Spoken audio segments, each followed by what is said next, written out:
Call to order the Committee of the Whole meeting for April 5, 2017. Would you rise for a moment of silence and the Pledge of Allegiance to our flag?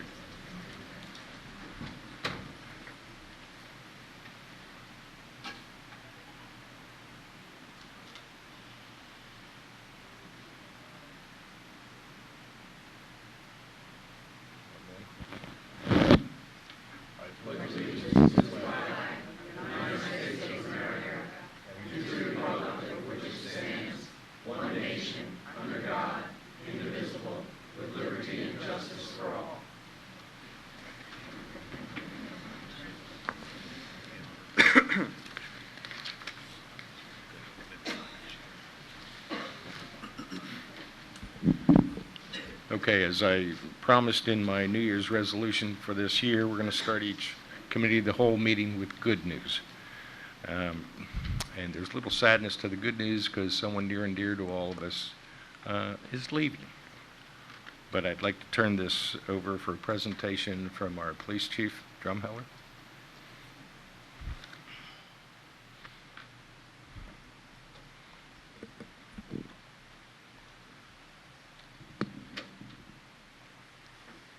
In 1973, gas was 40 cents a gallon. A dozen eggs was 45 cents. And you wonder where I'm going with this. 44 years ago, that was the price of gas. Obviously, things have changed since then. There is one thing in the Borough of Pottstown that hasn't changed since April the 9th, 1973. And that is the dedication of Officer, now Corporal, Charles McClincy, who is the longest tenured serving Pottstown police officer on record when he'll retire at April the 9th, 2017, with 44 years of service. So what we did is we put together a little something. I tried to twist his arm to get him here because he didn't want to come, but we agreed and we put together a little presentation for Corporal McClincy. I'd like to invite the mayor down, please. Captain Thomas, will you summon the honor guard?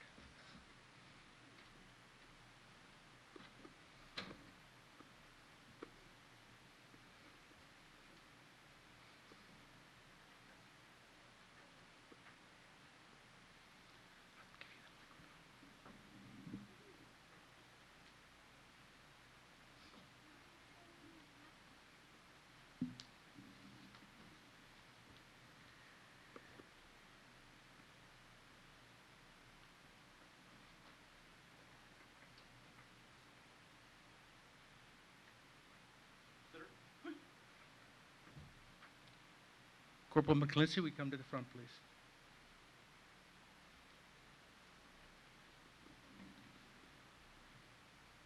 Corporal McClincy reporting, sir.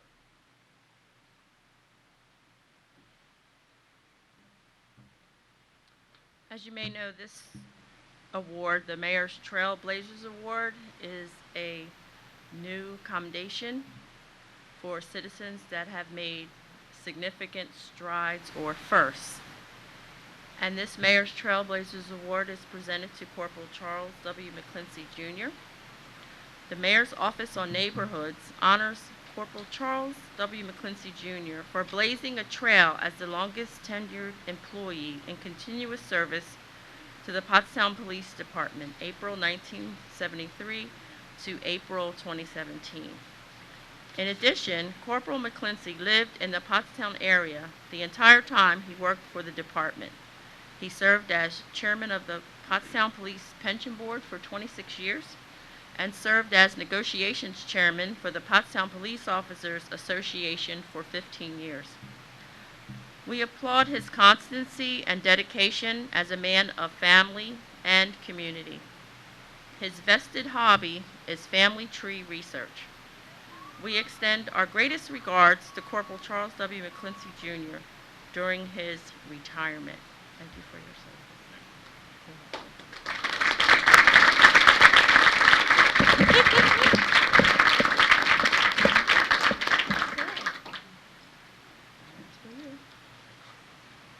Hold it.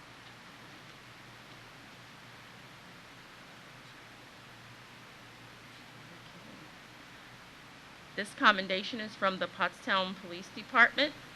This honorable discharge, Corporal Charles McClincy, who was honorably discharged from the Pottstown Police Department on the 9th day of April 2017. That's today. This certificate is awarded as a testimony of 44 years of honest and faithful service. Signed by myself and Chief Drumheller. Thank you so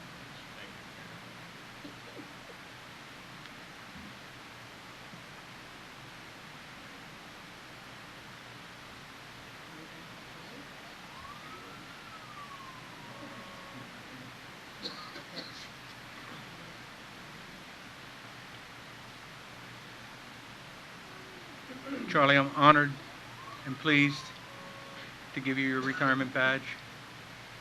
Charlie was my field probation officer training, and we spent a lot of time together in this police department. My whole 28 years I've spent with you. It's been an honor and a privilege to know you and your family, and thank you for the service you gave to this community.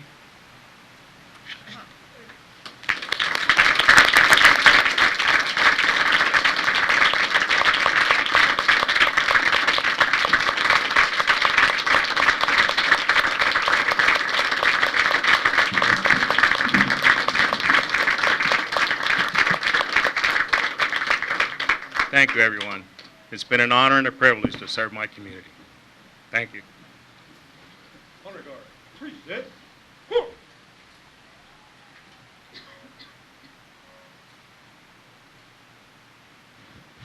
Order. Sergeant Grimm, you may dismiss the honor guard. Ready? One last thing is, Forward. I was asked by the DPOA if they could come up and give you your clock that you enrolled, earned, deserved, and I'll let Officer Zahorsky handle it. Thanks.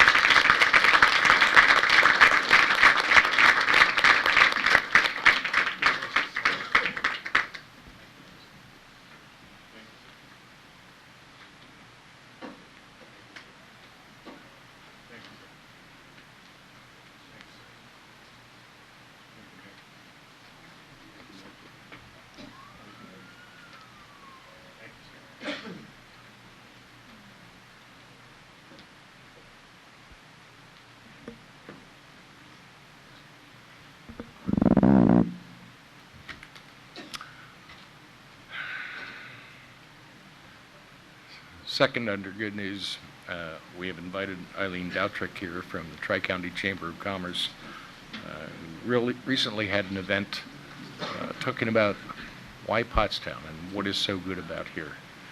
Eileen, give us a refresher.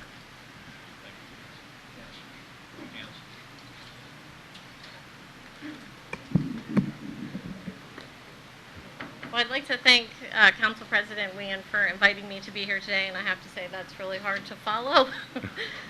That really is what's positive about Pottstown. But we were happy to do our part. We held an event on March 22nd, partnered with Pottstown Area Industrial Development as our presenting sponsor. Had Mark serve as one of our speakers at the event, as well as Montgomery County Commissioner Gale and Commissioner Lawrence. Recognizing their contribution to the borough recently with their donation to the carousel and the Culperdale. And really the event was to answer the question, why Pottstown? You have a couple materials that Borough Manager Flanders presented for you. There's an article from the Reading Eagle and an article from the Pottstown Mercury. Both of those ask why we put this event together, and the reason really was because people are talking about Pottstown and people want to know why. So we were fortunate to have a room full of 200 people who were passionate about Pottstown, or if they weren't passionate, they were there because they wanted to know what's going on. Why are people talking about Pottstown and what's happening? So we put together a great event, again 200 plus people for a lunch event, but in addition we had a Pottstown Assets Expo, we called it. And if you were a Pottstown business, you could exhibit at the expo free of charge. If you were a member of our organization, and give people a chance to see what businesses, what events, what community organizations are thriving in Pottstown. That portion of the event, we were at Sunnybrook, which is the largest venue we can possibly get in this community. And we were sold out of expo space so that we'd have enough room for exhibitors as well as lunch attendees. In addition to Mark, Peggy Lee Clark, who serves as the interim executive director for Paid Inc., presented, and we released the newest edition of Momentum, which you also have a copy of. In addition, handouts that we presented, there was an agenda obviously for the event, but on the back of the agenda it listed all of the exhibitors as well as our sponsors. Again, it was a very well supported event. And then in addition, we had a handout that was some Pottstown statistics with the borough's contact information and Paid's contact information, because if you weren't there with the knowledge of Pottstown, we wanted you to walk away with the resources to be able to get the information you needed. In addition, Dr. Sparagano, when he was with the school district, and Mark and I believe John Armato put together some reasons on why Pottstown for a previous joint meeting. So we were happy that they were willing to share those with us, and we included those on the back of one of the handouts. In addition, you have tonight an additional handout. Just like loving to throw paper at you. But we wanted you to know PCTV was there. They actually taped the event for us. It's already been aired 5 times on PCTV, and you have a listing of the additional times when it will be airing. And the final piece that's on the back of that last handout is the real question, why Pottstown? I reached out to 5 different investors who are active in the community, active with our organization, and asked them why. So they gave me their responses, and we were happy to share those at the event. At different points on the agenda, we took the time to answer that question and share those responses, and I'm happy to share them with you here today. In addition, we had sent out an email after the event to our membership, and we quoted one of our presenters. Zach Brown, who was with Valley Forge Tourism and Convention Board, was our final speaker that day.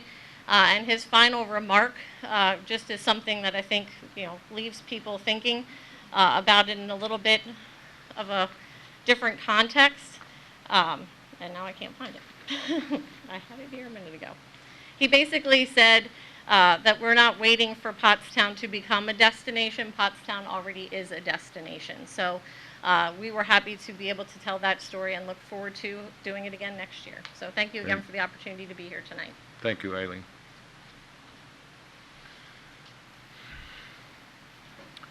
Okay, number 4, we're ready for subcommittee reports.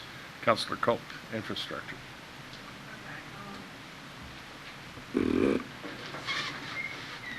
We discussed the issues on Route 100 Shoemaker Road. I'm sure quite a few of you have seen the signs that are up now about pedestrian crossings. The state also, PennDOT also did a study on that, and I don't know if they came back with their results or not yet. Doug, did PennDOT come back with the results on that study for Route 100 Shoemaker Road, or? They're still working on it. They're still working on it. But they did say, and I noticed it myself, that oftentimes people want to go to cross the street there, and they don't. There is a button you can push, to stop the traffic, and to some extent. It doesn't stop all of it. And most of the people don't use it. And sometimes I've seen them cross, not even at the crosswalks elsewhere. The Schuylkill River Trail, right, is planning on, Tony Trail is planning on putting a trail in through the park under the bridge and up over the tracks into like around Comfort Inn. They're hoping that will alleviate some of the people crossing the street, but we'll see. Not too much going on with Parks and Rec. The playground, Pollock Park, they had a couple of public meetings which went very well. They're working on the Memorial Park playground. The spring maintenance has started on nice days. And let me see. And everything went out for your municipal bid, and that's all the things that we were selling on municipal bid all went for very good prices. We were happy with that. And that's like the old trucks and things like that we have. L&I, they had tree issues, program for the police, the quality of life issues that I'm sure you've read about. And there's going that has to do with the outreach program. And that's about it for that. Okay, thank you. I was talking to Chief Drumheller about that intersection, and there is LED signage there now. Yes, they do. They have big pedestrian walk crossing signs. How long? I don't know how long we're going to be able to keep. Doug, how long are we going to be able to keep them there? Those signs. There are signs, there's portable signs, so there are. Oh, Keep okay. there they can stay there for a while. And there's also other studies going on counting pedestrians as well as there is a factor of speed that has been identified. Right. Okay. Mr. Keller, Economic Development. This is Eli. So I'm actually going to turn it over to Mike Lenhart to present some information about the TREC district.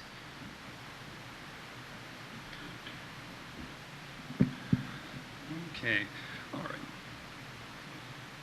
Oh, thank you. Well, this really tracks very much with what Eileen was talking about. Take this here. And what I'm going to talk to you about today is just some of the upcoming joint marketing things we have on the horizon. Regional marketing, which is intended to reinforce Pottstown's place as a destination for recreation, tourism, and commerce. So just some highlights of these upcoming movements here. These are really collaborative efforts, and they're going to show how local features and local events appeal to a regional audience. So first we have the TREC district. We officially launched the marketing for the TREC district at the Economic Progress Lunch and Assets Expo. The TREC district was something that was envisioned through Steve Bamford. What we have are some partners in the region. You can see it's outlined on that map. We have a visual on the marketing material up there, and that includes the Schuylkill River Greenways Association, Potts Grove Manor, of course the Parks and Rec assets in that end of the town, the Carousel, and the Colebrookdale Railroad. You'll also see with this particular piece of marketing, we've tied in the downtown and the downtown eateries. What we're really looking to do here is talk about Pottstown, again, as a regional destination, something that is going to pull folks in to visit and to stay. We eventually hope to leverage these partnerships for funding. They're good for grant making.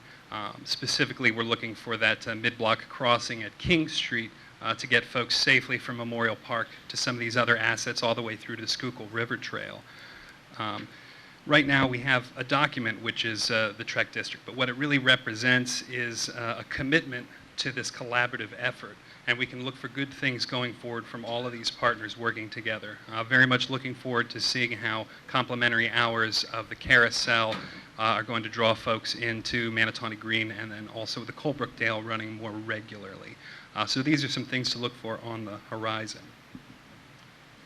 Go to our next slide. And speaking of regional appeal, what we also have launched, and this is really a feather in the cap of the Pottstown School District, but I'm going to talk a little bit about it, is pottstownfamilies.org. Now this is a new website, pottstownfamilies.org. You can check it out. You can pull it up on your computer. This is going to be a one-stop shop for regional events, and these would be of both greater interest to the region and also local interest. What we've heard over the past couple of years is that it's difficult to get word about your event and about your amenities out to folks. There's so many different places to look. Pottstown School District has really picked up the ball here to move it forward and taken one place to put all this together. So what you have on this website is you have a regional calendar, and that includes contributions for all of the partners, which I'll talk about in a moment, as well as a guide by age appropriateness. You'll be able to click that link, and you'll go to a set of subheadings, and you can choose whether we're talking about something for seniors, something for kindergarten age, something for high schoolers. All of those events will be broken down and cross-referenced in that, in addition to their placement in the calendar. One of the really exciting things about this is that we have the participation of all of the neighboring municipalities from the Pottstown Area Regional Recreation Committee, and that includes Lower Pottsgrove, Upper Pottsgrove, West Pottsgrove, North Coventry, and Douglas Montgomery County. So again, this going forward, we're really going to be pushing all of our events to be featured through here so that this is the one place folks can come to, and there will be no more of this, I didn't know it was happening. If you tune into pottstownfamilies.org, you will know what's up and coming, and you'll be able to put it on your calendar. And finally, I wanted to dwell upon, that's the community resource guide. You can see we have the age groups broken out there. You'll be able to click those links to get some of the events cross-referenced. All right, and I also wanted to dwell on Pottstown Film Festival, the Pottstown In Focus Film Festival. That is going again, forward again this year. We have a partnership with the Pottstown Parks and Recreation Foundation Incorporated. That's a 501c3 operating in Pottstown. You would know them as the folks who work with the Rumble to make sure that that happens. So they're working with Parks and Recreation Department, and we are going to be hosting this again this year. It's an online digital film festival. We expect to be accepting submissions as of May 1st.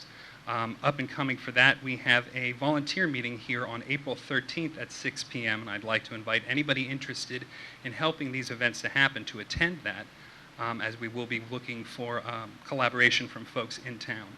What we're really excited about with this piece is we had a good return on the 2016 festival. We had 35 entries, which for a first year out we were very proud of. We had some great screening events. We really want to continue that. Our new material will be screened, as you can see up here, November 9th to the 11th. We'll have a series of events in town. Leading up to that, we will have some screening events during the summer, and those will be put together through some of our volunteer efforts, and we're going to try to feature some of our local destinations for that. But I encourage you to visit pottstowninfocus.com to learn more about that, to see how it develops.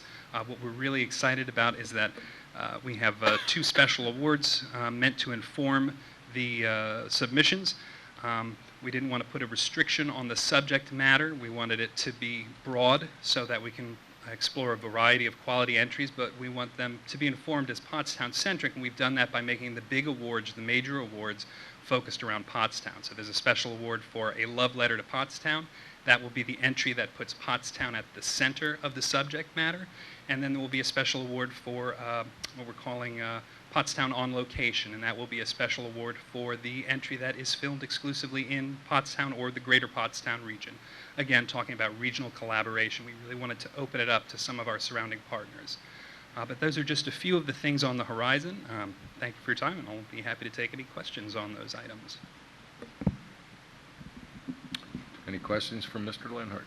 Mike, That was Linda Jacobs. Michael. And that was with input from all of the Trek partners. She did a great job. Michael, your pottstownfamilies.org, is that going to have, because I know you said there's different links for different age appropriateness, will that have all, will they take all activities, so something, say like the Brewfest, is that the appropriate place to advertise that, or that would be through the grapevine? Yes, that can be done there. The way pottstownfamilies.org works is that particular organizations will sign up to be contributors. So for Pottstown Parks and Recreation, for example, we filled out the paperwork listing what kind of organization we were. We submitted that, and once it was approved, what we can do is we log into a portal to that page, and we post all the information on our events essentially through a Google Calendar. And then the steward of that program, which is, I believe, Amanda Finlaw, who works for the school district, she posts that to the main page. So there will have to be a sponsoring organization that it's approved, but it is a broad spectrum. There's no, they're not necessarily exclusive, shall we say. It's really meant to be an inclusive piece. That will include all ages. So the Brewfest would be included, Sly Fox events would be included, of course, everything from your small scale up to your large scale. And your sponsoring organizations were listed, correct? I'm sorry, what was that? The sponsoring organizations, if somebody was looking for a sponsoring organization to go through, are they listed somewhere? Where? Oh, the partners are listed there, yes. Thank you. That's one of the front page tabs. That also includes links to their own pages. So not just the regional calendar and the event guide, but it will also link some of the material for the main pages for those organizations. Parks and Rec, we tend to pick up some of the smaller ones that we recognize as value. We submit them on Parks and Rec's behalf even if it's an organization that only has one event, for example, but we catch wind of it, we'll put it in on their behalf. Thank you. Thank you very much. Thank you. All right, I just want to add a couple more items along the economic development theme in the vein of recreation, tourism, and events. Just to give a couple update on some project statuses. You have the grant list that we've prepared, which kind of shows where we're at with some of the projects. Some of the ongoing projects that we have right now is the closed loop project, so that's under construction right now. You'll notice that several intersections, there are contractors out there doing some excavations, some boring and that kind of thing. What they're doing right now is putting in the foundation for the new traffic light poles. So that's the first thing that will be done, and then everything else will kind of be designed around that. So once they're in, they'll then get their design approvals for the ADA ramps that are also a part of that project as well. We're also looking to go out to bid on the Laurel Street flood mitigation project, which is at the intersection of Washington and Industrial Highway. So that's a CDBG funded project. And then, of course, Walk Bike, we're still on track to go out to bid at the end of April, and looking forward to construction sometime in July for that project. And then also beginning on May 8th, the Scoop River Trail will start construction between Keystone Boulevard and Moser Road. There really won't be a lot of impact between Washington Street and Keystone Boulevard.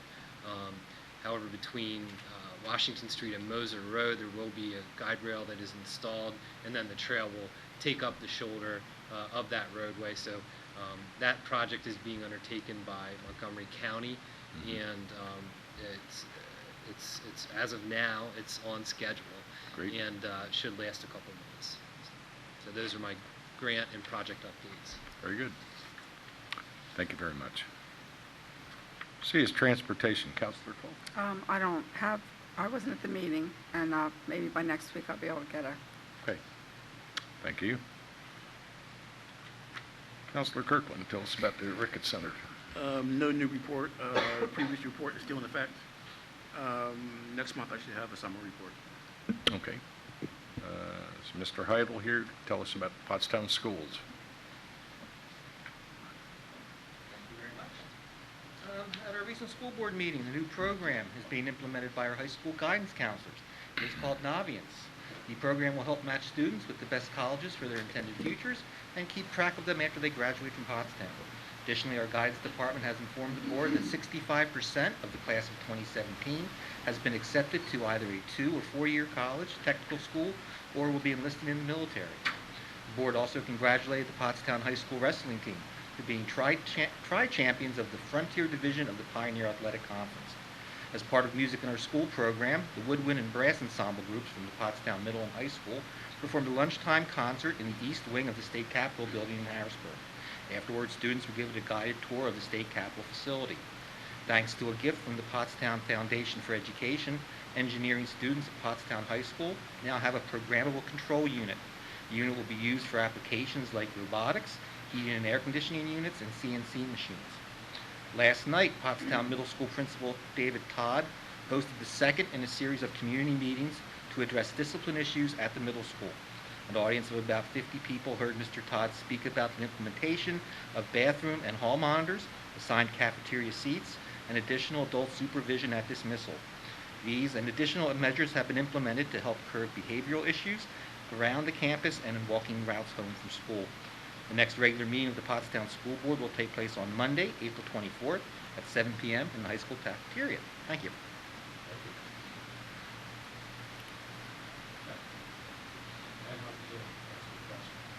We discussed our sign ordinances along with the murals, and we agreed we prepared something for the wireless towers for this evening. That Mr. Hovey was offered to elaborate on when we get to it.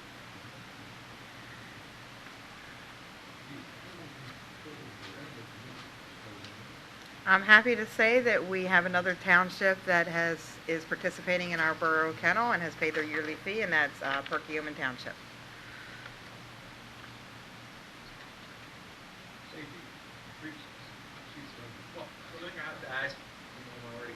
time up for is that we've been working on a resolution for Route 100 at the crossing there. I've been meeting with Borough Manager Flanders, and we've been putting together ideas, and we started the process of beginning studies up there to see what we can do to make that intersection a little safer.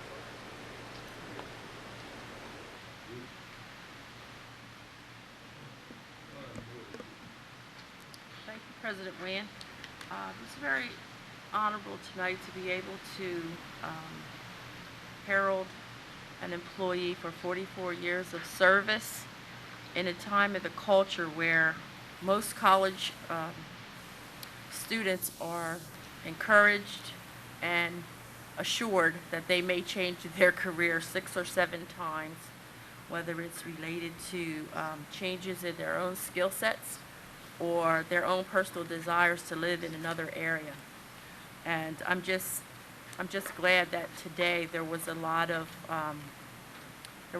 camaraderie that you could feel in the room that was related to his tenure, that it wasn't just a job or a career, but that there were deep personal relationships. And even if these new college students are changing jobs more often than traditionally, or don't have an opportunity to have a 44-year tenure at a job, that those deep relationships would not be forfeited.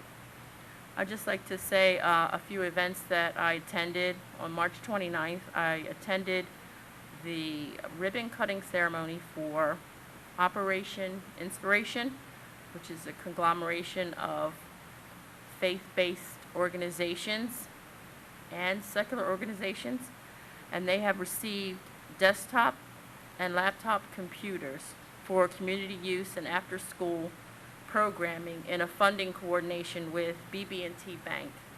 And those 3 locations were the Mount Olive Baptist Church, the Invictus Ministries, and Victory Christian Life Center. So they were very excited to be starting this programming very soon, and the BB&T Bank was also present to share in the celebration. On March 30th, I attended the grand opening of the Active Adult Center on Moser Road, and I'm excited to report that their membership is only $20 per year, and the age minimum is 50, not 55 or 62. So if you're 50 years old and you'd like to spend $20 a year for a membership, they have over 90 parking spaces. And I know in these critical times of, you know what I mean, needing to find a parking space, that's very, that's a benefit, in addition to the social, recreational, and physical programming that they have in place.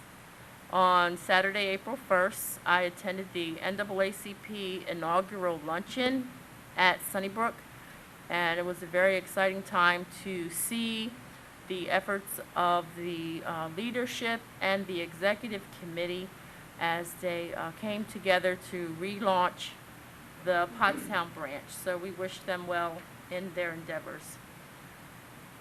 At 7 o'clock, I attended the Academy of Massage Therapy and Body Works here on High Street, and that's one enterprise that I was able to go to the opening 10 years ago and was able to attend the celebration on Saturday. And they are expanding their programming to include reflexology. And that's the end of my report. Thank you very much. Something from the manager? Thank you, Mr. Nguyen. At last month's council meeting, Councilor Arms, you had indicated that you'd like to have council explore the concept of having councilors at large elected versus the current ward system. Before I ask the solicitor to dig into this any further, I'm going to need some direction from council. Is it your desire to move forward with investigating this? Because it's going to require, I believe, some lengthy legal research to find out the proper mechanism. So I just need guidance on that one. Anyone? So what you're saying is that you could be in any area of the town and be a ward counselor for a different area than what you live? Is this what you're saying? believe that would be the concept of a counselor at large. I know in my ward, I am mostly in my ward, you know, and like, if there's something going on at the other end of town, I'm not going to know that. And, you know, just because you're there and you're present there and you ride around, you see different things going on. Maybe it's okay, I don't know. I don't know how it's worked out other places as far as that goes. And I know our town's not that big, but I think when you have your own ward, you're more concentrated on that part that you live in. But that's all I have to say. Small, but we're also fairly diverse too. Like where I live is considerably different than, let's say, like the Rosedale section of the 7th Ward or something like that. Mhm. So in a lot of ways, since it's separated geographically, you know, a counselor of that particular area might better represent where he or she lives, and rather maybe all of them might be from one particular area. Well, here's my thought on it. It doesn't matter what ward you live in this borough, everybody has the same problems. The taxes are too high. My neighbors are getting on my nerves. There's trash in the street. It does not matter if you're in the 1st ward or the 4th ward, all the problems are the same. And here's my thought. To me, we shouldn't even be making the decision. This should be a decision the voters should be making. We put all these referendums out there for them to vote. I mean, to me, the citizens should be making this decision instead of us, to be honest. I absolutely agree, you know, on both points. First of all, I'm running from one end of the town to the other every day. I get calls from all the wards, and I service all the wards. But I absolutely positively agree this is a decision the voters need to make. Now, I'm not sure that that is something that can be put on a referendum and something that you would have to research, but it certainly has to be done by the voters. They're the people that we're representing. I believe too that with, say for example, in Rita's case, she probably has the same type of dynamic where there are Hispanic voters that are going to exclusively reach out to her. Sometimes it will be a language situation, or just because of the familiarity with certain types of issues. So, you know, there's a lot of dynamics that create the potential for everybody to be dealing with everybody for one reason or another. And one thing that the current system does, it provides some type of equilibration across all the wards that would be, you know, like equitable distribution of representation, but not an exclusivity as if somebody in the 3rd ward calls Rita because they have a language concern. They're not told you can't call Rita because, you know, you live in the 3rd ward. So we don't have people with those type of restrictive thought patterns that are, you know, visibly screaming about what's happening right now.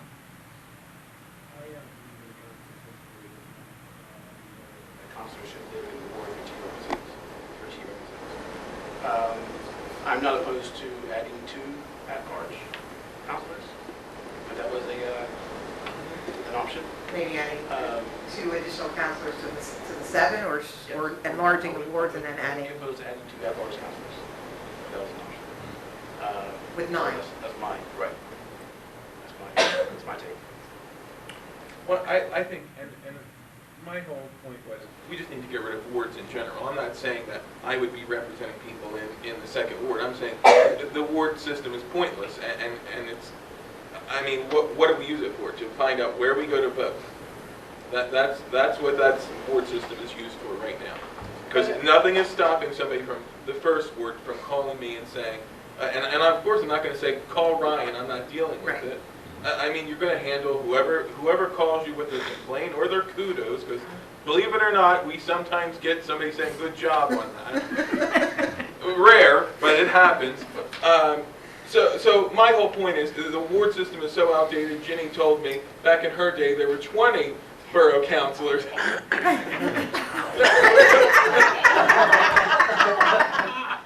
No, but didn't you say it was 20 councilors at one point? So, right, so there were 10 wards. And I mean, I just don't think that the current ward system is effective. I mean, I'm just throwing it out there. I mean, it's an uphill battle. Change is hard. Sure, So, we see it's going to get enough feedback from our constituents, certainly. I think we can keep it the same, but we can communicate more and work with each other, whatever we need. Like you say, in case there's somebody or sick, they need language problem, they can call me and we can help. But, you know, they be more open to go in different work, but keep it the same. That way, they keep it more kind of control.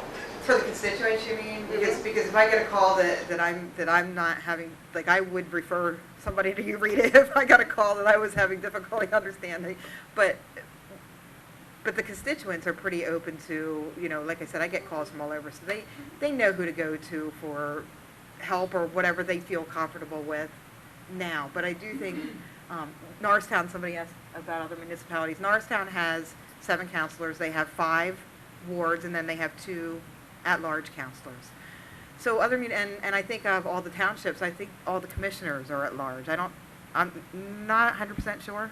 I think all commissioners are at large. Because they're townships.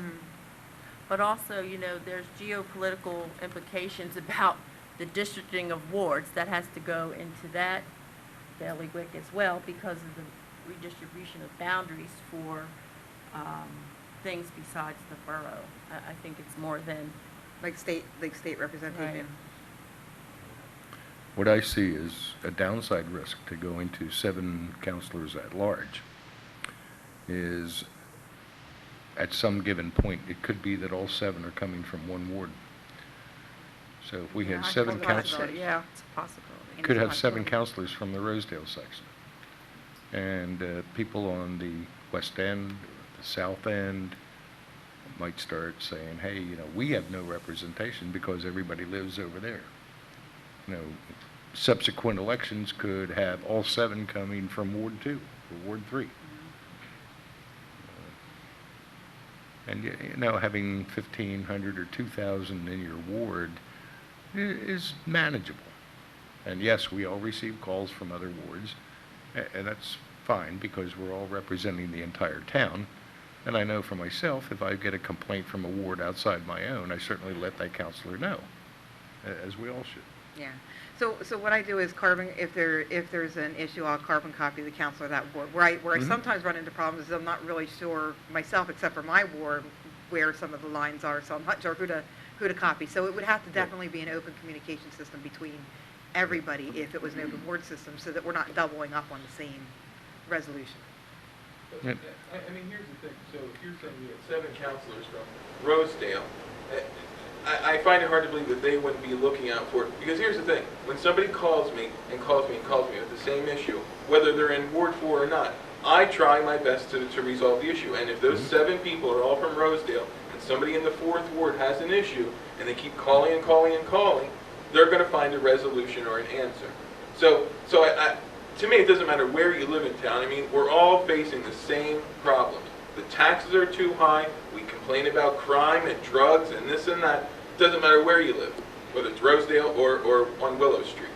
So, again, I'm not hearing a good argument for keeping wards, other than, it's the people in my neighborhood and I represent. I mean, we represent everybody in the town, no matter what. I mean, is it going to make it harder to campaign and run for office? Of course it is, because now you got to hit every little place instead of your one polling location. So what I'm hearing, the general consensus is we're not going to move forward with investigating. I disagree. I think the general consensus is we are going to move forward with investigating it and let the voters decide. Mr. Proskal, should we investigate further or drop it? Sure. I mean, there's no harm in doing that. Just how much, you know, if we did decide to go forward, I have to learn the details of how much work it will be to get to where we want it to go. But since there's really no downside just by looking at it, sure, that's fine. Ms. Culp? I don't have a problem with them investigating it. And I do like, I think it's good that you have people from the different areas. And I don't see any problem with crisscrossing. Like, you know, if somebody from Joe's ward calls me or vice versa or whatever, you know, I don't think there's a problem there. But I don't think it hurts to have people from different areas of town. I think that's good because you're going to be more committed to your area, you know, instead of not, you wouldn't have 7 people from Rosedale, but if you have a concentration of people, you know, from, say, the East End, they're not as much to go, they're not going to be driving around the West End, you know, to see if there's issues and stuff like that as much, you know, on a regular basis. Fine. Ms. Miller? I agree, let's go forward and investigate it. Mr. Arms, yes? Keep it the same?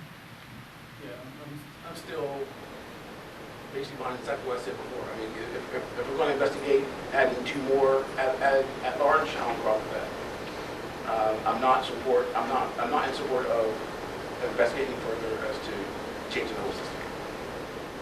Okay. Well, I will agree. Let's take a look and investigate to see what it would take. All righty. And give us a preliminary. Thank you very much. Okay. Next item I have is, and I put at your place is a piece of paper that has a bunch of bike riders on the front of it. It says Bike Montco. And by the way, the documents that were mentioned by Eileen and some of the other documents that we're going to talk about tonight are laying copies for the public on the table if you'd like to see them. The Bike Montco is an effort to improve bicycle mobility in Montgomery County, and at your places, you'll notice the document explains the effort and also has some links and a QR code to access some of those links. I'd encourage all of you to go to the website locations. There's some survey information they're trying to amass, the Planning Commission, as this project moves forward, and they're asking for help in doing so. I want to let Council know that thanks to the efforts of our grants administrator, Courtney High, the Borough recently has been awarded the 3rd place by the Boroughs Association in their 2017 Borough News Communications Contest. This is for our Citizens Leadership Academy. The award presentation itself will occur at the association's award dinner, or luncheon, excuse me, on May the 8th. I believe you received an email. The Pennsylvania Auditor General has conducted an audit of both the police and civilian pension funds. Yes. Happy to report that both are clean reports, no findings. The last item I have is next Friday. As a reminder, Good Friday.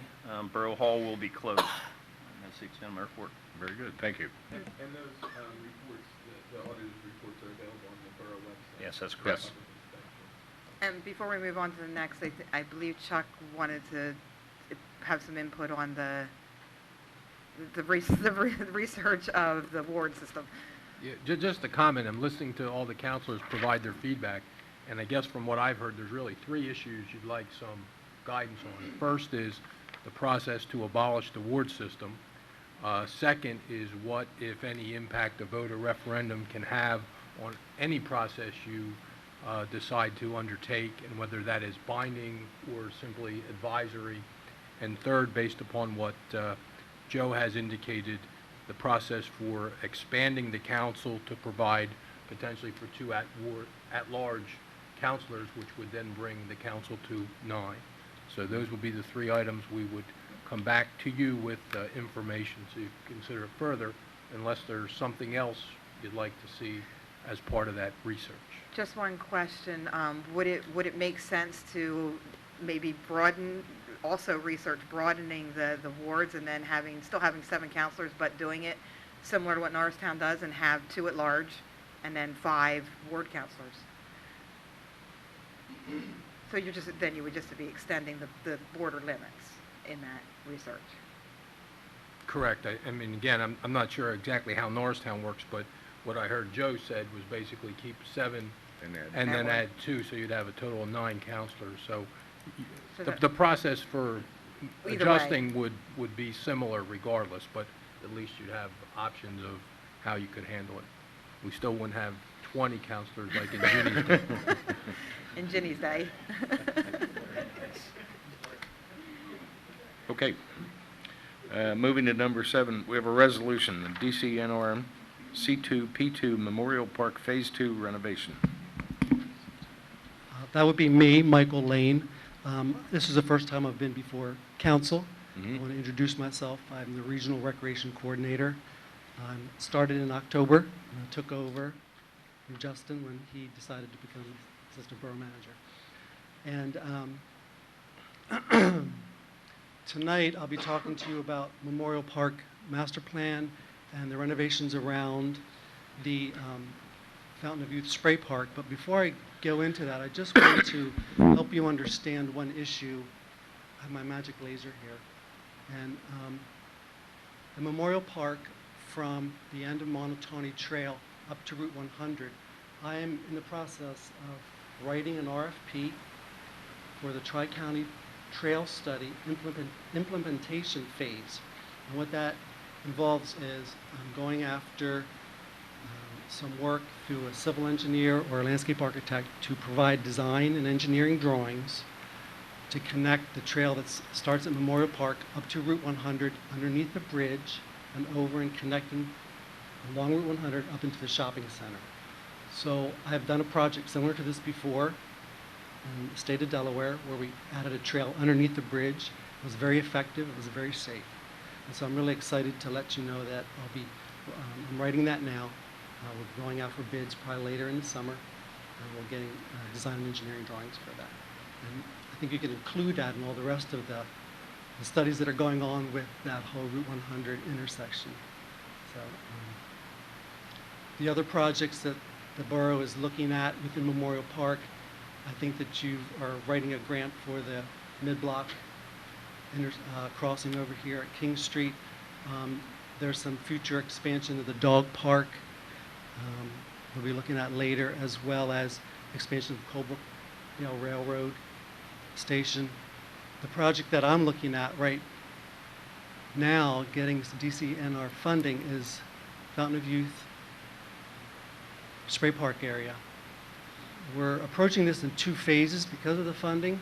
We're looking at increased ADA access from the parking lot on this side, and that would be right over here, into the spray park and over to the playground areas. The playground equipment is old. It's been there since '96. It needs a lot of repair. So we're replacing that piece of equipment, putting a new piece of equipment for ages 2 to 5, replacing the swing set, adding some more riparian buffer plantings, barbecue grills, picnic tables. The path that we're looking at connecting to the informal parking lot back by the old tennis court here. This project is within the black line here, and we're asking DCNR for $70,000 worth of funding, which will bring the whole project to $140,000, which we think we can accomplish at least these tasks right within here. Future funding through DCED, we're hoping to formalize this parking lot, add a rain garden, more buffer plantings along the stream, shade trees, and continue some more permeable paving and access to the spray park. So that's the gist of that project. The grant is due the 12th. We're looking for a resolution as well as a commitment letter from the borough, stating that you'll be forwarding your $35,000 match, as well as the grant that we got from Pottstown Area Health and Wellness Foundation for $35,000 toward this project. I'm not sure if you have any questions at this point. I was wondering, Yeah. what had you said about the old tennis courts? I know they park in there now, but what are they planning for that? Well, right now they're informally parking there. Right. So we're trying to formalize that, because we know that some parking along the street is not enough. The parking lot that's here is not enough. People park informally sometimes on the grass here. We're just trying to formalize this and make it larger. That will be in the next phase. I have a question about the tunnel access from the park. Where exactly would it be starting in the park, like near the Colebrook Spur, or? Where will the trail start? Right. Right, so here's the Colebrookdale expansion. If we move up the train tracks, here's the BMX track. Right about here is where the trail ends in the park. We'll be extending it. See this pink line up here? This pink line on the other side here, from here all the way up to Route 100. That's where it will start. But it'll be underground? It'll be on the ground, yeah. It will go under? No. Will it be a tunnel? No. There'll be a tunnel underneath Route Under the 100. bridge. There's an Under the existing bridge bridge. abutment. and we'll be going underneath Route 100, coming back around and going on the west side of Route 100 to connect to the shopping center. Under the bridge. Under the bridge, yes. Will be a tunnel. Well, no, it'll be a tunnel, it'll be under the bridge. It'll feel like a tunnel, but it's under the bridge, yeah. How will that be monitored for safety? So, like with most of the park facilities, the trail will be closed during, dusk to dawn. One thing we haven't started to explore is lighting underneath the bridge. If we wanted to use it for night for people who go to work and travel across that way, we haven't explored that yet. That's what my RFP and design engineering drawings will be looking at. And if you have a concern about that or other issues, we will put those into the RFP. Yeah, that and I think like some kind of security cameras or Okay. something else needs to be Okay. added to that. Sure.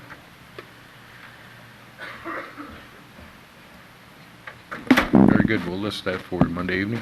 Thank you. Number 8 is a presentation about 860 Cross Street. Mr. Keller. Okay, so this kind of segues into some of the things that we're trying to do with the DCNR funding at Memorial Park.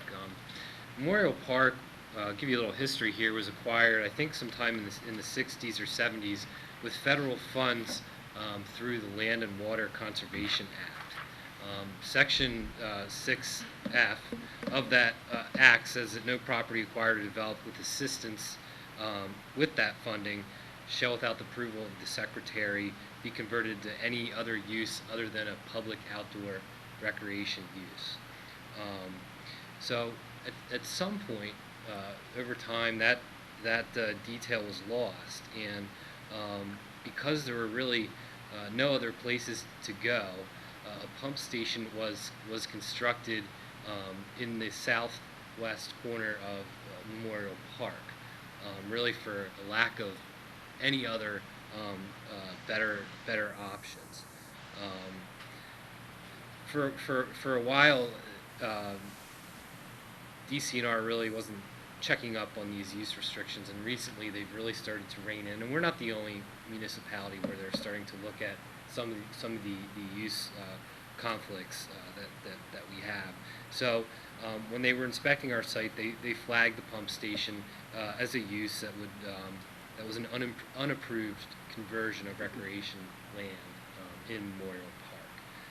So that's kind of the bad news. The good news is that there is a way that we can apply for land that would offset that conversion that took place, is provided that the land has equal monetary and recreational use value. So taking the pump station, also knowing that we have some other use conversions that are occurring in the future, we've been working very closely with DCNR over the past year or 2 years to talk about how we're going to address the Colebrookdale Railroad Station in Memorial Park. Initially, we had thought that this was going to be a recreational use and fit within the guidelines of the Act, but DCNR has come back and said that no, it's not a recreational use, it's more of a transportation or other type of use, and we're going to need to, if we construct the station there, provide an offset for that as well. The third use conflict is the King Street Bridge replacement that's going to be happening in the imminent future.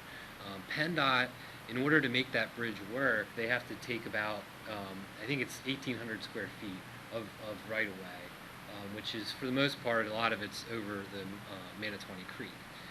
But nonetheless, they have to take that land for the bridge use, and again, it kicks us into this finding other property where we could offset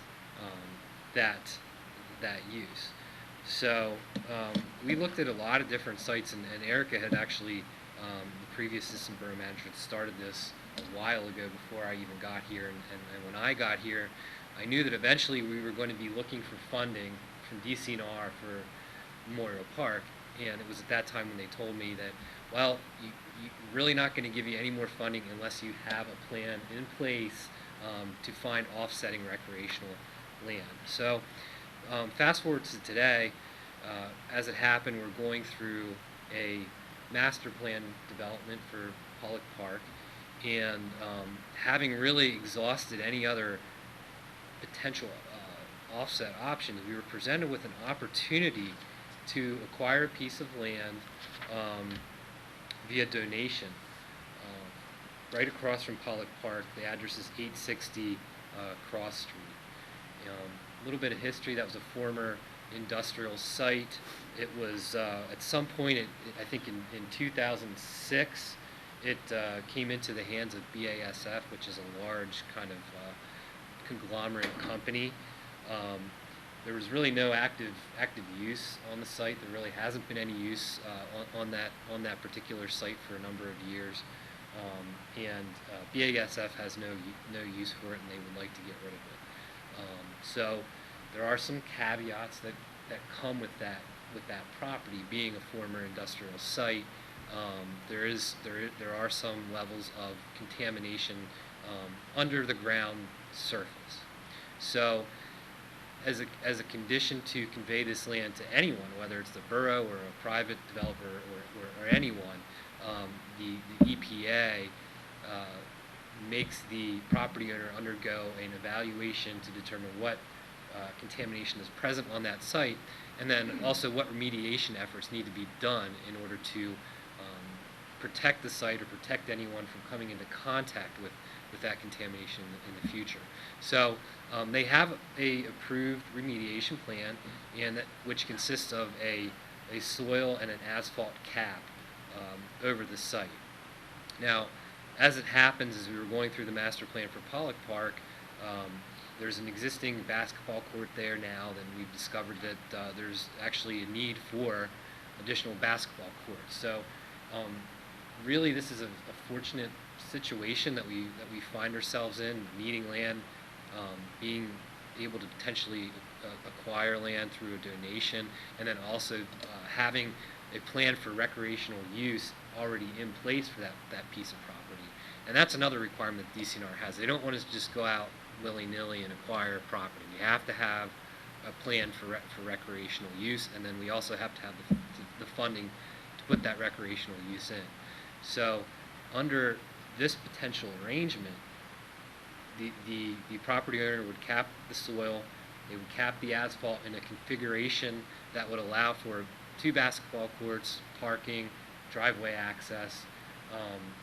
At this point, it seems like all the borough would have to do is come in and stripe the courts for the basketball, stripe the parking for parking lot use, and then install the basketball nets.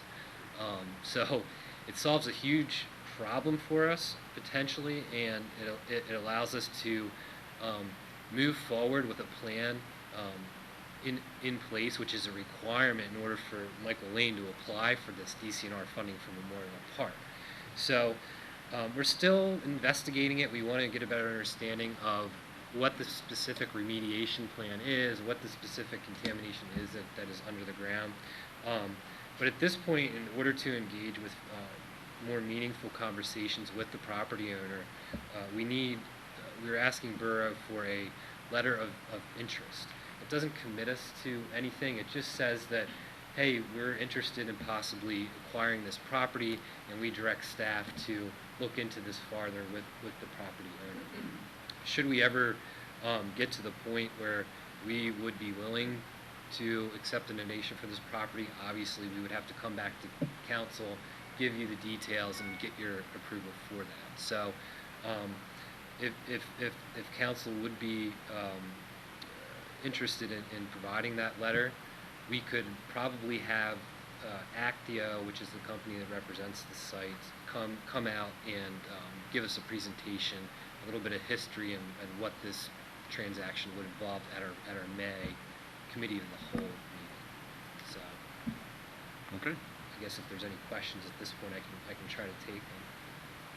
I just have a question about the nature of the contaminants and how it was already determined without that information that a soil and asphalt cap was a sufficient remediation, especially in light of other sites that were denied progress for similar types of problems that needed remediation. Yeah. I mean, that's a good question. So, The property owner has undergone phase 1 and 2 environmental assessment.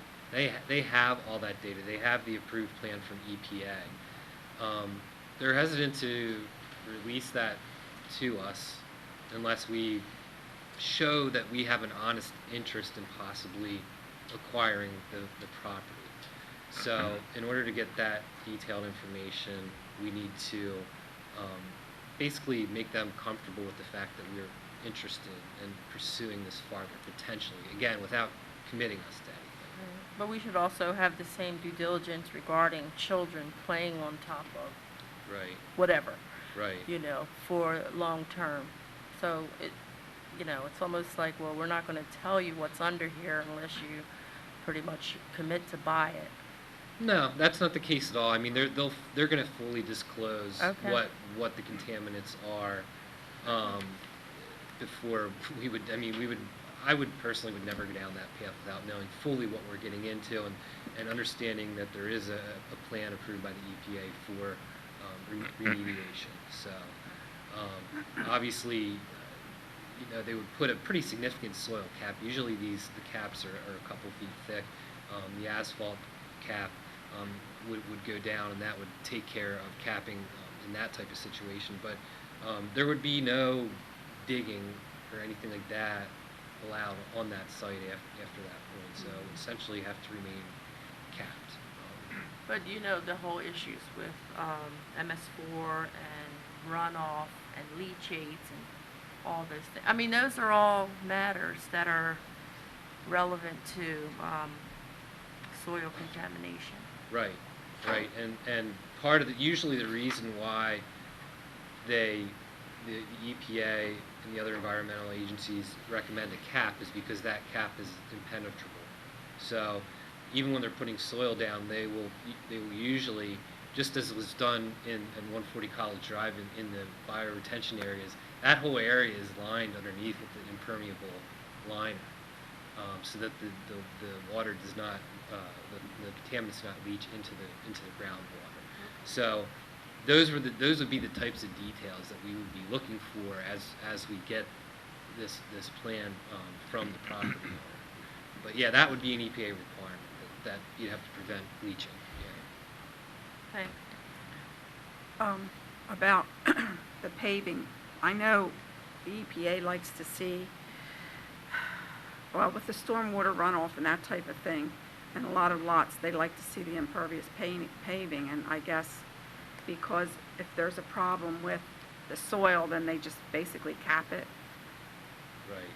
Right. That's why at 140 College Drive originally, I think we looked at doing porous paving down there, and EPA said, no, we don't want porous paving.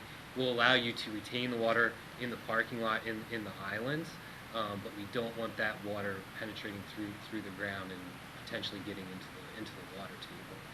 Okay. So yeah, so parking and looking at the site, the parking and the basketball courts would take up probably about 75% of the site in an impenetrable asphalt cap.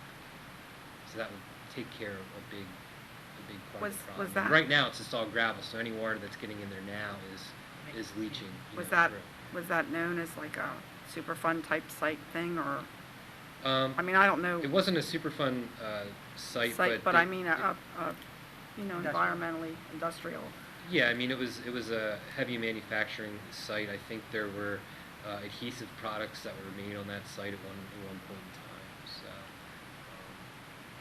that's the nature of what I know about the history. And again, I think if we're open to moving forward, we can bring the property manager in and have them give us a little more explanation about the history of the site. I'm just curious, how long has that conversation been down in Borough approximately? 1990. So it's been there that long, and now suddenly it's a big deal. Yeah, that's exactly it. And there's a lot of other municipalities that are dealing with this as well. I don't know. I don't know how it happened. If municipalities weren't clear when they were receiving that money for acquisition about what their obligations are, I'm I'm just not quite sure, but it seems to be a reoccurring theme across the Commonwealth, and it just seems that now DCNR, who is not, they're a state entity, and this was a federal funding source, but DCNR has been tasked with enforcing it. So, it's one of those things where there's a federal mandate that's pushed down onto the state and local to enforce, given their limited resources. And there's no way to apply for an exemption, Well, the exemption would be is that we wouldn't get any more state dollars from Memorial Park or any of the other borough parks from DCNR. So that's, we could continue in this and not address this situation, but we wouldn't be eligible to get any more funding for any of our other facilities. So it's really an issue we need to try to take care of, and I think that the option that we have on the table is the best option. We looked at a lot of other land that wasn't really in productive recreation use right now. We have a couple parcels north of Route 100, but that land, and I had to go back and I had to research deeds, and I had to look at land development approvals from council minutes from 1981 and all kind of stuff. It was a fun research project, but that land was all acquired with the original intention of acquiring it for a recreational use. And DCNR will not allow us to use that because we had always intended to acquire that for recreational use. It had to be land that was acquired after they pointed out that we had a conflict in Memorial Park. So, and it can't be a part of a donation as a part of a land development. It has to be pretty much a straight up acquisition. Just our government sticking it to us. Very good, then we'll list this for Monday evening. Thank you. Number 9, resolution. DCED, CDBG grant for Ricketts Center roof and the HVAC.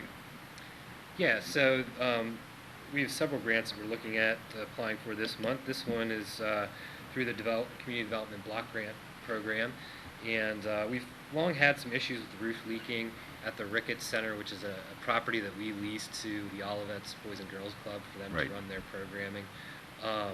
So we'd like to get that roof fixed up for them, and while we're doing that, there's an AC unit that needs to be replaced. Both AC units are going to need to come off that roof in order to do a complete and proper fix there.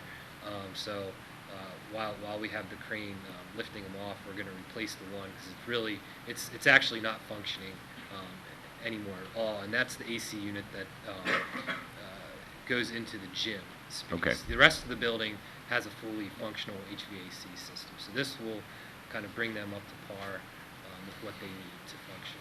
Very good. Justin, you haven't seen any reduction in community block grant funding for 2017? Not yet. I guess that remains to be seen, so.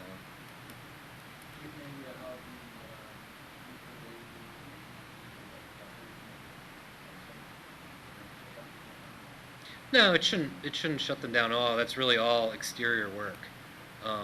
So it's, they'd be hooking up to the existing ductwork and that kind of thing from the HVAC unit standpoint. But the roof, it's not total roof replacement, but it'll replace the areas that are leaking. Yeah, because I think there's some portions on the side that slope down. We probably don't have to replace those at this point, but again, we're gonna look for a little bit more money than what we would anticipate there, because because this has been going on for quite some time, once we get into it, there may be other things that are uncovered that need to be addressed. So we want to make sure we're asking for a little bit more than what we would expect in this particular case. After the fair, are they going to put the condensers back on the roof? Are they going to put the condensers themselves, the air conditioning, are they going to be located compressed out on the roof? I think the majority of the issues have been over ground. We haven't looked at that, but and I don't know, given the current configuration of the ductwork, what that would involve. But certainly we could figure out a way to secure them better to the roof. Yeah. But no, we haven't considered it. I mean, we could look at it but I'm guessing that the impact to the overall project costs would make it a little bit prohibitive. But it's worth looking at, for sure. You said it's not a complete roof replacement? We're replacing the areas that are leaking. But So if you they've can, been if you leaking for envision, like 20 years, so I'm right, but thinking if maybe you there's- envision that roof, there's kind of a metal part that goes around almost the exterior of the building. That part's probably not leaking. It's almost like a wall. It's almost a straight vertical wall with a little bit of a pitch to it. So it's going to be mainly the portion over the main part of their facility.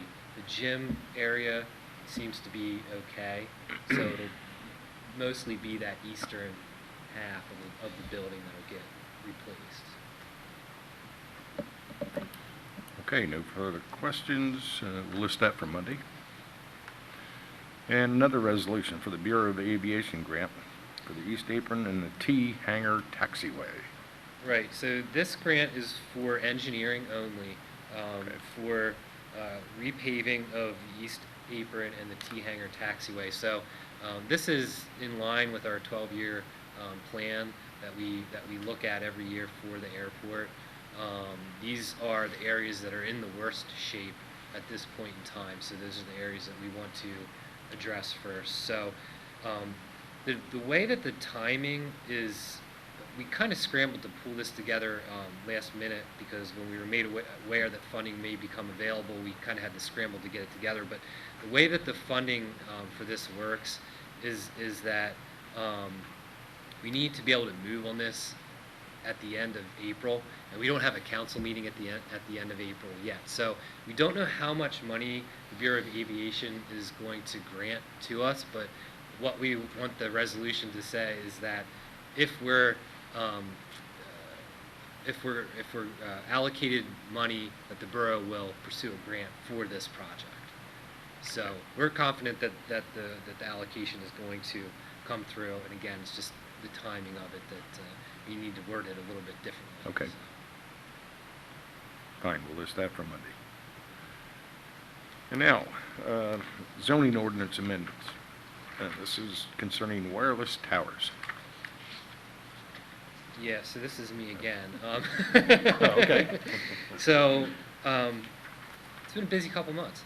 No, but I've been working a little more closely with the ad hoc zoning committee, and we've been going over some of our ordinance. And what we found is that really the ordinances that we have now for wireless communication facilities, cell towers, antennas, things like that, really weren't up to speed with some of the more modern technology. And they really weren't up to the standard of care that was needed to protect public health, safety, and welfare. So some of the changes are going to come with the issuance and continuation of permits that are provided for cell towers, antennas, and similar types of facilities. So requiring things like requiring the applicant to maintain insurance, requiring them to, if they're not using the facility, that they need to have the funds available to tear the facility down. Also requiring them to co-locate on existing antennas. So, this protects the borough from having a proliferation of antennas, every couple blocks, so to speak. I mean, that's an exaggeration, but the way that our ordinance is currently written, that can happen. So this ordinance would require them to look at co-location as a first option.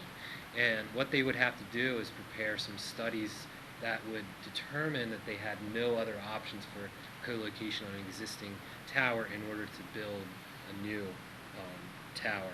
And obviously they would have to have a licensed engineer that would prepare these plans for them. The height limit on the towers would be 150 feet. The ordinance would also require the use of stealth technology. So you've seen some of the cell phone towers that are designed to look like trees, or in an urban setting, maybe they're painted the color of a building so that they blend more into the background of a building. So that kind of thing. Soil reports would be required to make sure that the soil is adequate to support the structure.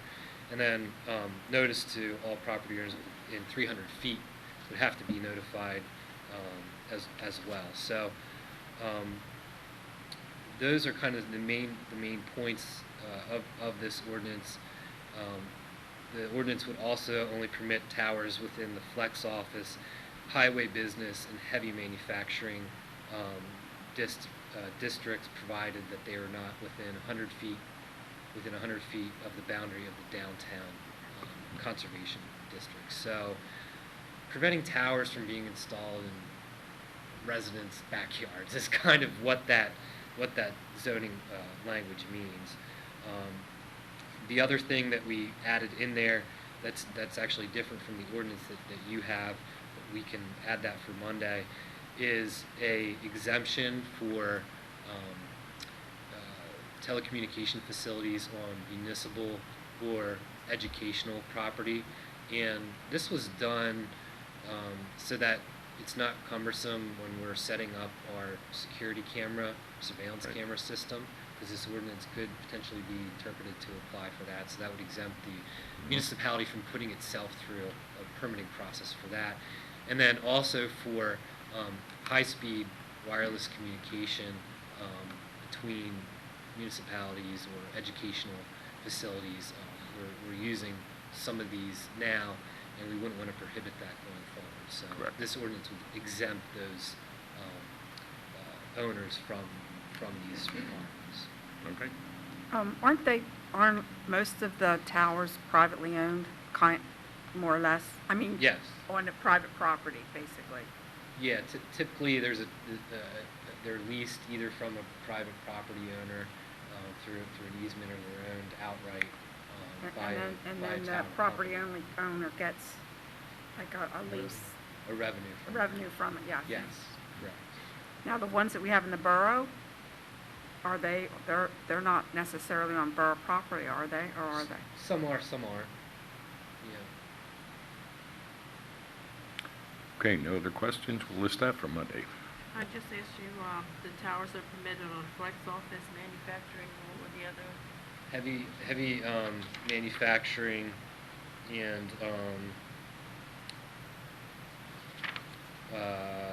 highway business.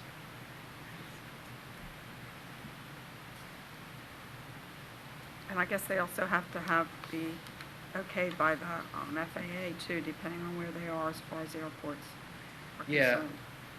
Yeah, that's one of the things that I think we wanted to look into in this as well. We also have airport zoning, which I think governs the heights of certain either structures or towers relative to the airport approach and landing zones. Because I know the one up at by the Pottstown Airport, they questioned that for a little bit, and then they kind of it's never seemed to cause a problem, so they, kind of let it go.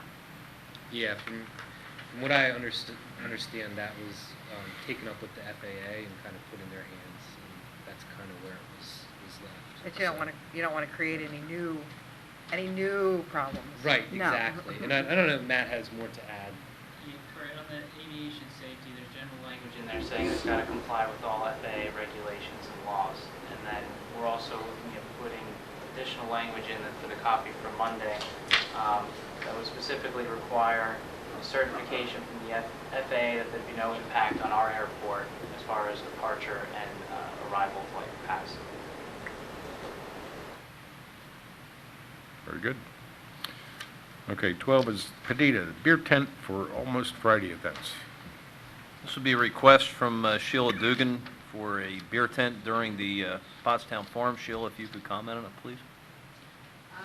So the last Thursday of each month, we'll be having special events going on. Special speakers, guest chefs, we're having a 5K run to the market, live music, things like that. The rest of the month, we would just have the farmer's market. We will have music, and it will be DJ music, just to kind of liven up the atmosphere. So one of the things that we're requesting for the 5 last Thursdays of the farmer's market, would be to include a beer tent. We have different businesses that are opening up their doors to have wine and cheese tasting and things like that, so we wanted to kind of keep that nightlife activity going. Where would you want to put that? We're working on that because we need to work on barriers, so Rick and I, well, Rick wasn't there, Bob Thomas and I were talking, so we had a couple of ideas, one being where the beer garden was for the bike race, the other one at the clock tower, which we would have to barrier off, and then a possible other option, but I don't really want to talk about it because I haven't spoken to the person yet. So, but, you know, we know that we need to have it barricaded, we need to have, you know, surrounded and things like that. So we've been in contact with Bob on the preliminary for that. Okay. I think we propose Thursday, Thursday, not on the Friday. Yep. Yep. Yeah, it's going to be approved by all. Anything else? Otherwise, we'll list this for Monday, and it'll be with the restrictions that it meets approval of all governing agencies. 13 is board vacancies. Pardon? Let me see. A is Human Relations Commission. There's an opening for 1 4-year term. Are there any recommendations? Not yet. Okay. You have Maureen Allen still on your list? Yeah, no, you know. She's still on your list? Okay. Well, how many? You have 7 now, so it's, I think it's your vacancy that's gonna be up, so, yeah. I give So there will be a recommendation by Monday, or that meets all the... We have meeting after the meeting, that's why we are a little behind, because our Okay. meeting is next Tuesday. I would say for next All month. right. I think her recommendation, or the board's recommendation, would be Rita as the recommendation, since it's Okay. her position that's up. All right, and do you meet all the requirements? Okay, very good. B is Horb. We have 2 5-year terms. Any names? We have Okay. Dick France, Richard France, and Patricia Durr. And they're both for renewal? Yes. Okay, we'll list those for Monday evening. Now, 13C, or if you will. We have a request to make some parking changes near 260 High Street. You wanna So that is do a with Charlotte? request that I received, actually I received it today from Shyla, and I'm going to butcher your last name, I believe it's Alluri, in regards to her husband's, Ramesh, who's also seated back there. His medical practice, I think you're all aware, is located at 404 High Street. Shyla's explained that the business has grown considerably, and you should have a copy of the letter from Shyla at your seats. They presently own the property at 260 High Street. You'll recall that was the Aging and Adults facility at one time, Montgomery County Aging and Adults. They would like to expand their medical practice to this property. Obviously, it's got some tough parking constraints there, so they're proposing to rent 20 of the parking spaces at the shop and park lot located at High and Charlotte Streets. It would only be from the periods of 8 a.m. till 6 p.m. Monday through Friday, not on weekends, not on holidays, and during any other time frame, those spaces would be available for public use. The current rate at that lot for rental is $30 per month for permit parking. Shaw is proposing, because they are not renting for the full 24-hour-a-day period, $20 per space at $4,800 for the year. So Shyla and Ramesh are both in the back of the room. I don't know if you have any comments or if you have any questions, you can direct them to them. I actually have a question about use, because 260 High Street's in the Padita district, is that correct? That's correct. And does that allow for that type of medical use in the Padita district? I asked our Director of Licensing and Inspections to verify that, and medical practices are an approved use in that location, yes. And there's no definition within that of what medical uses? Keith? Doctor office, which is allowed.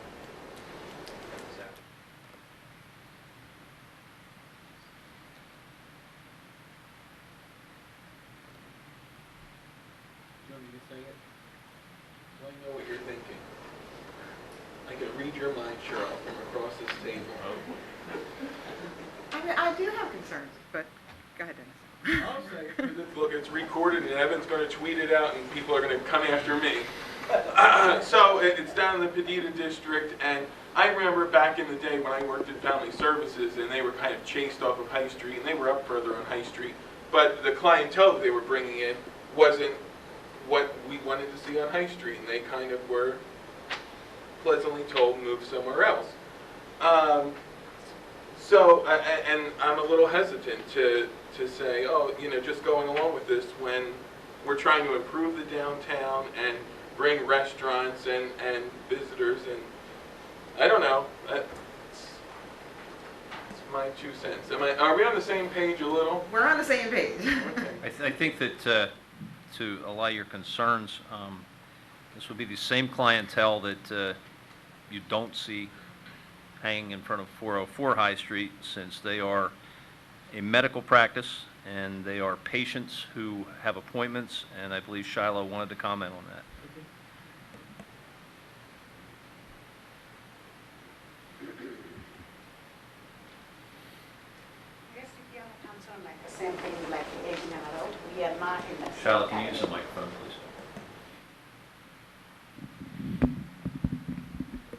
It's a medical practice, and also it is not a non-profit organization.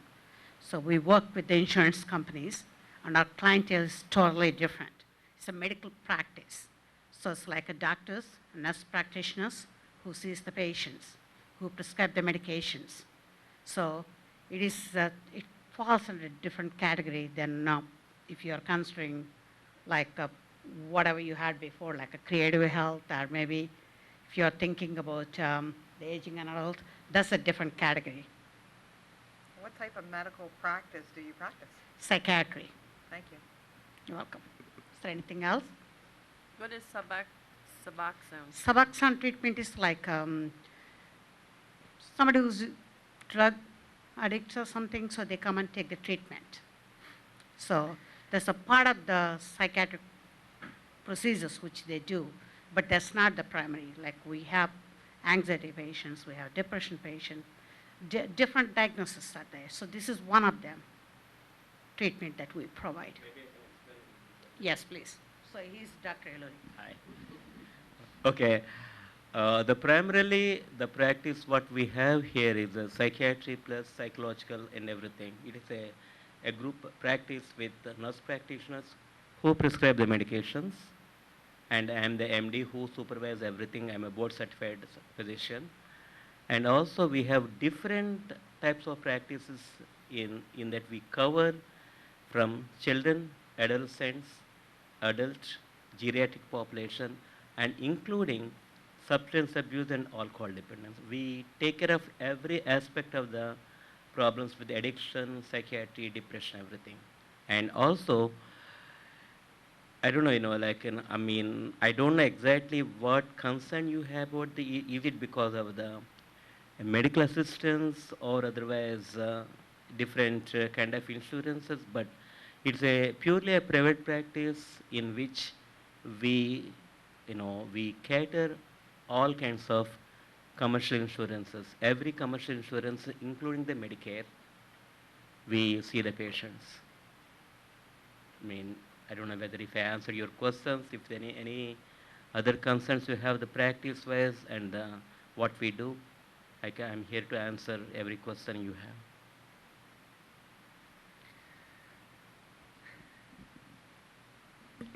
It answers my questions, but doesn't relieve my concerns. It's not, are you involved at all with like a clinic, like a methadone type thing where No. people would come in for their daily? No, we don't do methadone maintenance. Absolutely, that's not an option. We don't do that. Suboxone treatment is an office-based treatment for opiate addiction, which is a very, we can say, top of the line practice for office-based opiate addictions, heroin, any kind of opiates. It's not a methadone maintenance, no, it's not. So they're not leaving with the same type of risk? No. I mean, the risk in the sense, any addiction is a risk, but the way methadone is, given and the Suboxone is given, two different things. Because methadone maintenance, basically, they come to the treatment facility every day, every 2 days, every 3 days, depends upon how they want to do it. But Suboxone treatment, we give once a month or once in 6 weeks to 8 weeks the max. So these people aren't here like on a daily basis, they're here like they have regular, say monthly checkups or something Yes. in that concern? And these patients have appointments usually between 4 to 8 weeks. And how many patients do you have that have appointments every 4 to 8 weeks?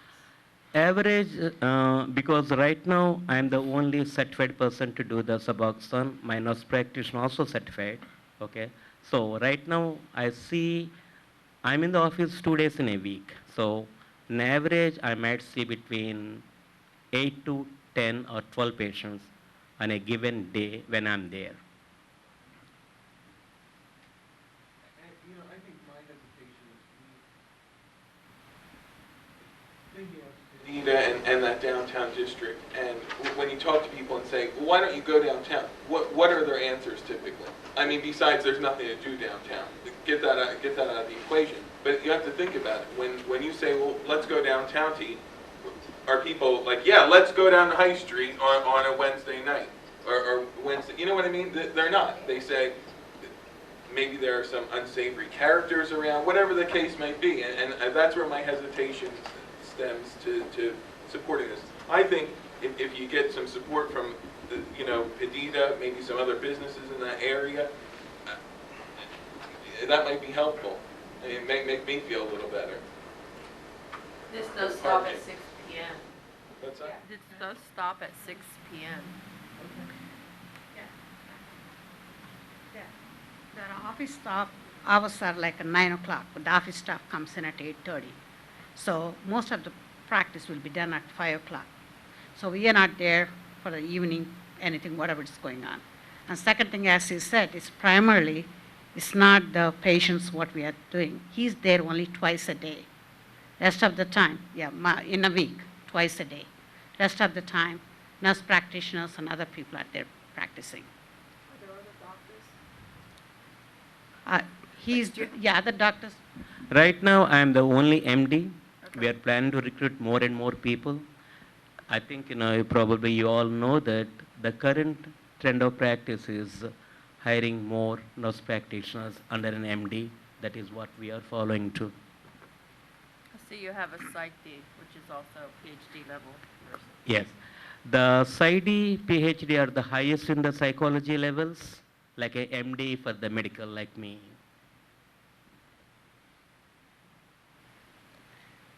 My concerns is going to remain the same. I don't think it's an appropriate business for our downtown business district. How long have you been there already, since you're expanding? They're not in the they're not in the Medina district. They're 404 High Street. I think we moved about 2.5 years ago.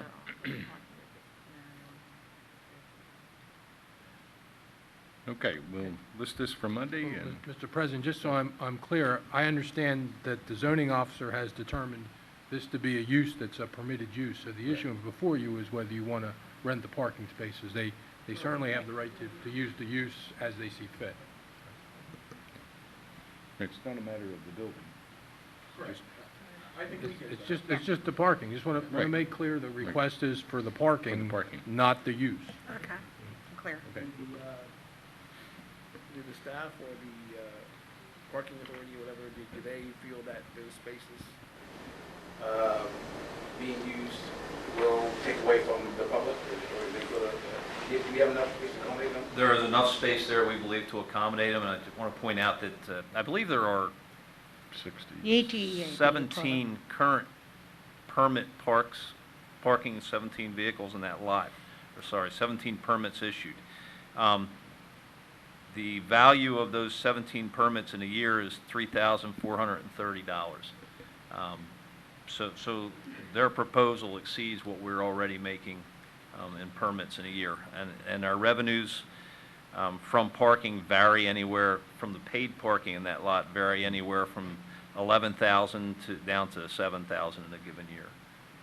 I don't see that changing, the paid parking, because there's still plenty of available parking there. And these spaces would be available from 6 p.m. on. That's correct. And So all day wouldn't- on weekends and right. holidays. Oh, usually we're in a tug of war to give some type of free parking, so this is revenue plus. Very good. All right, we'll list it for Monday and decide then. Okay. Thank you. Thank you. Thank you. Have we any comments from citizens? We do. One comment from Marlene Armato.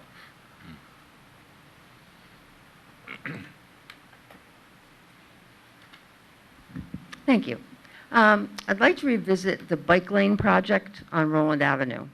I know that you've already voted to move forward and it's going out to bid.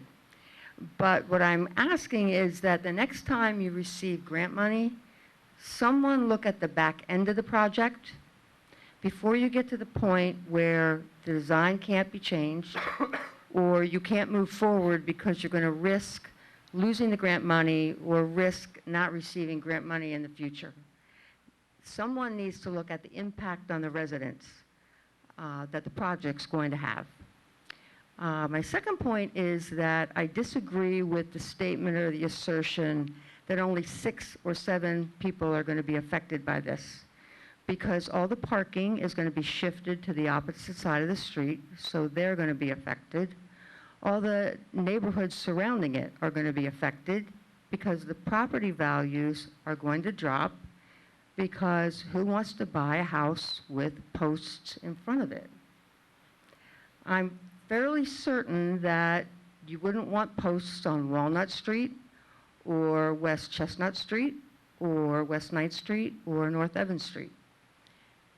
The citizens on Roland Avenue don't want them either. So I just ask for your consideration next time for the next project that someone look at the back end. I saw pictures of what this was going to look like last spring with the Citizens Academy.